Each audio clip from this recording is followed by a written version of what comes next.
And we have with us Prabhu Dayal, former senior Indian diplomat. Sir, pleasure to have you on the show. Greetings to you on our Republic Day. India has ushered in the 77th Republic Day with a grand display at Kartavya Path that included missiles, warplanes, newly raised units, lethal weapon systems used during Operation Sindoor. What has been the central overarching theme that struck you personally in today's parade? Well, Tanvi, first of all, thanks for having me on your show and for giving me this opportunity to convey my heartiest greetings to all Indians all across the globe on this most auspicious occasion of our 77th Republic Day. Now, the massive influx of Republic Day greetings to India from world leaders, including major powers like the United States, China, France, and various regional partners, signifies India's elevated status as a crucial global actor, a stable democracy, and a leading voice of the global South. Now, to answer your very specific question, what strikes me most about these greetings? These greetings are not merely ceremonial.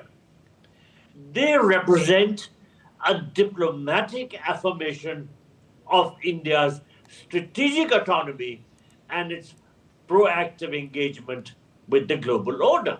There are some things which really stand out in these greetings. First of all, it's a validation of democracy and stability.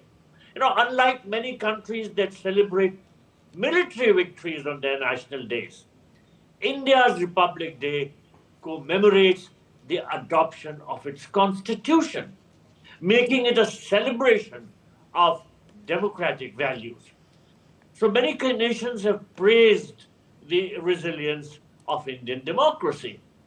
Then, of course, the fact that these greetings are coming from all across the globe is a recognition of India's rising global influence.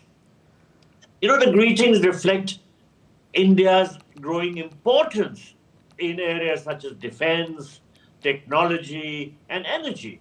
And nations like the US have highlighted close cooperation and historic bonds. Then, of course, there is the signaling of strategic partnership through these messages. Let us note that messages from diverse global powers, including China, which described India as a good neighbor, friend, and partner. These messages underscore India's role as a key player in global geopolitics. Then, of course, there's this very important fact that India is serving as a bridge between the global North and the global South. And this is highlighted by the vast range of messages. India is regarded as a trusted partner for the West, as indicated by the EU and the US greetings, while also maintaining strong ties with the global South countries, from whom a vast array of greetings have come on this occasion. Then, of course, you just played the greetings from Mr. Bill Gates. Greetings from such towering business personalities like Bill Gates highlight India's innovation and its Viksit Bharat scheme to which he referred. This vision is certainly very striking, and it reinforces India's rising role as an economic powerhouse. All right. If I could add to that congratulatory message to India by China, the readout in that social media post by Chinese ambassador to India says that it should be the right choice for China and India to be good neighborly friends and partners that help each other succeed and have the dragon and the elephant dance together. More than symbolism here? Certainly more than symbolism. I think there is a degree of seriousness and a degree of skill in the manner in which this message is being drafted, because it conveys the importance which China attaches to a partnership with India. At a time when there is the shifting of global dynamics which is being witnessed. And there are tensions in the trade area between India and the United States. Messages from leaders like China's President Xi Jinping, who described India as good neighbor, friend, partner, and of course signaled the desire to work closely with India. They are a signal for a desire for regional stability and also, of course, improved bilateral ties. Okay, over the decades, the choice of chief guests of the parade has come to be closely watched as an indicator of India's foreign policy priorities and the relationships Delhi wants to highlight at a particular moment in time. What do you think have been the priorities this time around? Well, the very fact that the President of the European Commission and the President of the European Council are both here shows the very high degree of importance which India attaches to its growing relationship and emerging trade partnership with the European Union. The European side described the trade deal, the FTA that is likely to be announced tomorrow. They called it the mother of all trade deals. And this shows that in their view also, this growing partnership with India is of very great importance. And of course, the fact that we invited these two stalwarts of the European Union as chief guests on this occasion highlights the importance which we attach to this emerging and growing partnership with the European Union. So it's a signaling by both sides of the new dynamics in global politics and how the India-EU partnership will shape a vast range of things. And also the fact that this comes amidst heightened tensions between, of course, India and the United States, trade tensions, but also between the United States and European countries. All this reflects the changing global scenario and how India's geopolitical importance is being continually recognized and continually emphasized.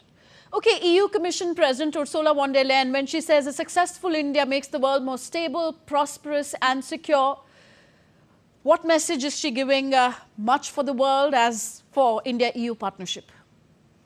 You know, India is a very significant bridge between the countries of the global north and the countries of the global south.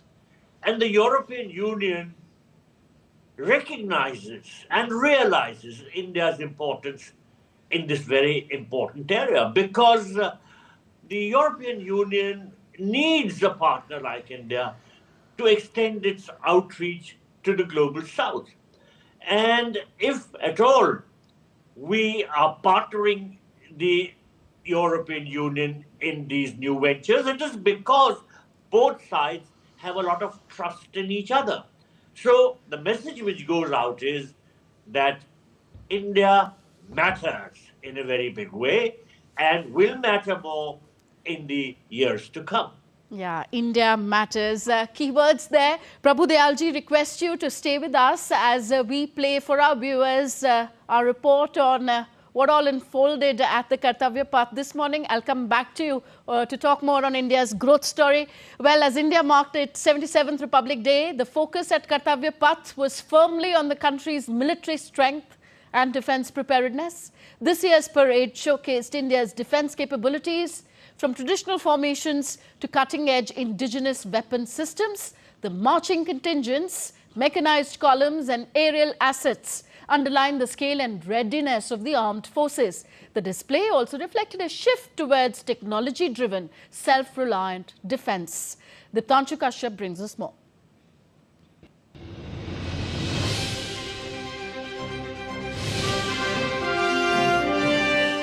New Delhi's Kartavya Path became the stage for India's military pageantry and operational strength as the 77th Republic Day parade unfolded.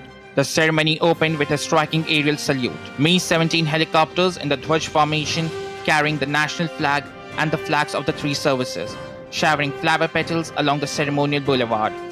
Led by Parade Commander Lieutenant General Bhavnish Kumar, the march past reflected precision, discipline, and command, setting the tone for a parade that highlighted India's defense preparedness alongside its traditions.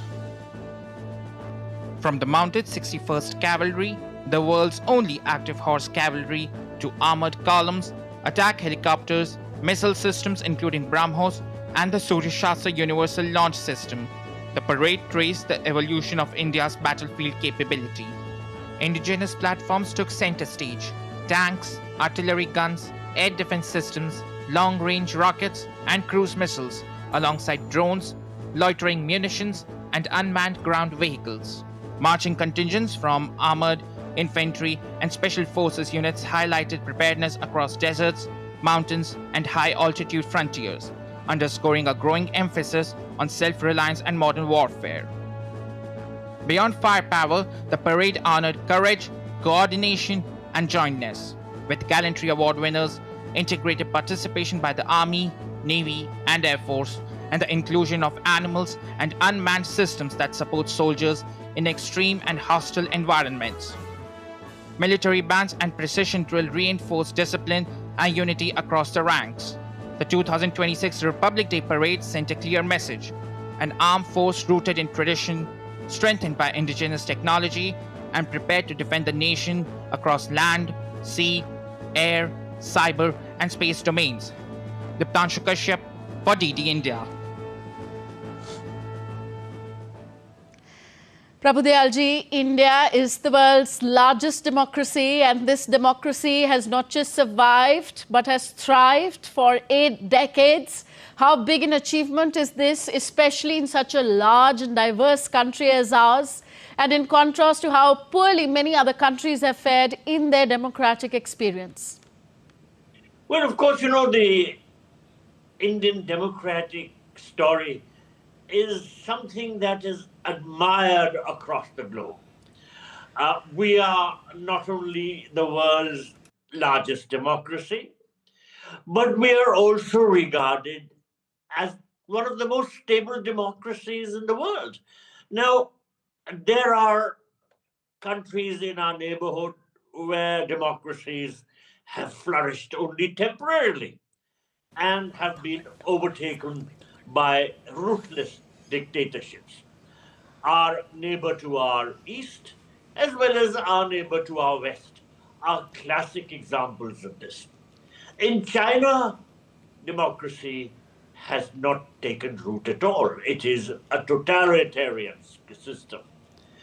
So if you look all across the globe, countries which matter are very few if they observe genuine democracies.